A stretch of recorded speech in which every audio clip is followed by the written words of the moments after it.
ஜனங்களை கிரிக்கெட் விளையாடி முடிச்சு வீட்டுக்கு போகிறப்போ எங்களுக்கு காயத்தோட இருந்த ஒரு பறவையோட சிக்கு கிடச்சது. அதை அப்படியே விட்டுட்டு போகிறதா இல்லை அதை எடுத்துகிட்டு போய் வீட்டுக்கு போய் வளர்த்துறதா என்ன பண்ணுறதுன்னே தெரியாமல் முழிச்சிட்டு இருந்தோம். வணக்கம் ஜனங்களை, இது சண்டே விளாக் பார்ட் 2. பார்ட் 1 பார்க்காதவங்க கீழே கொடுத்துருக்க மறக்காம போய் பார்த்துட்டு வந்துருங்க. வாய்க்கால்குள்ளே இருந்த பாலை எப்படியோ தேடி கண்டுபிடிச்சு எடுத்துட்டோம். விடாமுயற்சி விஸ்வரூப வெற்றிங்கிற மாதிரி ஃபைனலாக அவன் பாலை கண்டுபிடிச்சிட்டான். ஜனங்களே, இந்த இடத்துல பாலை கண்டுபிடிக்கிறதெல்லாம் சாதாரண விஷயம் இல்லை. ஆனால் ஒருத்தவங்க கண்டுபிடிச்சிருக்கிறான்னா அவன் ஒரு சாதாரண மனுஷன் கிடையாது.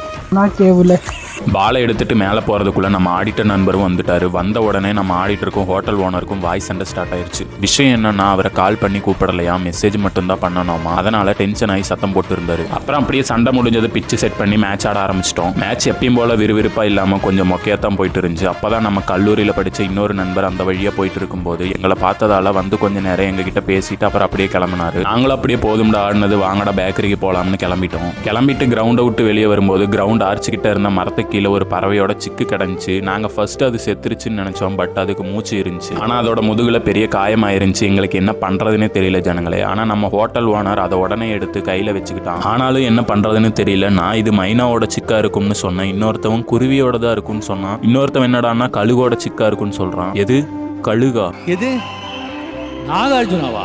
எல்லாம் மாற்றி மாற்றி பேசிகிட்டே இருந்தாங்க. அப்போ நான் தான் எங்கள் கிட்ட இருந்த பாட்டிலில் கொஞ்சம் தண்ணி இருந்துச்சு, அதை கொடுத்தேன். தண்ணி கொடுத்த உடனே பையன் ஹோட்டல் ஓனர் கையிலேயே பெரிய வேலையை காட்டிட்டான். திரும்ப தண்ணி கொடுத்ததும் பையன் ஆக்டிவ் ஆகிட்டு மூவ் ஆக ஆரம்பிச்சிட்டான். இவனை இப்படியே விட்டா ஆகாது, இவங்க அம்மா கிட்ட விட்டால் தான் கரெக்டாக இருக்கும்னு இவனோட கூட எங்கே இருக்குன்னு ரொம்ப நேரமாக தேடிட்டே இருந்தோம். ஒரு வழியாக கூட தேடி கண்டுபிடிச்சிட்டு அவனை கூட்டில் விட்டாச்சு. அவனும் ஹாப்பி, அவங்க அம்மா வந்து பார்த்தாங்கன்னா அவங்களும் ஹாப்பி. அப்புறம் அப்படியே வண்டி எடுத்துகிட்டு பேக்கரிக்கு போயிட்டு எல்லாரும் நல்லா சாப்பிட்டு 500 ரூபா பில் பே பண்ணிட்டு வீட்டுக்கு கிளம்பிட்டோம். ஜனங்களை சின்னதோ பெருசோ ஒரு உயிர்னா ஒரு உயிர் தான். முடிஞ்ச வரைக்கும் எல்லாருக்கிட்டையும் அன்பா இருங்க. இதே மாதிரி வெரைட்டியான வீடியோஸ்க்கு நம்ம பேஜை ஃபாலோ அண்ட் சப்ஸ்கிரைப் பண்ணிக்கோங்க. இந்த வீடியோ உங்களுக்கு பிடிச்சிருந்துச்சுன்னா மறக்காம லைக் பண்ணிருங்க.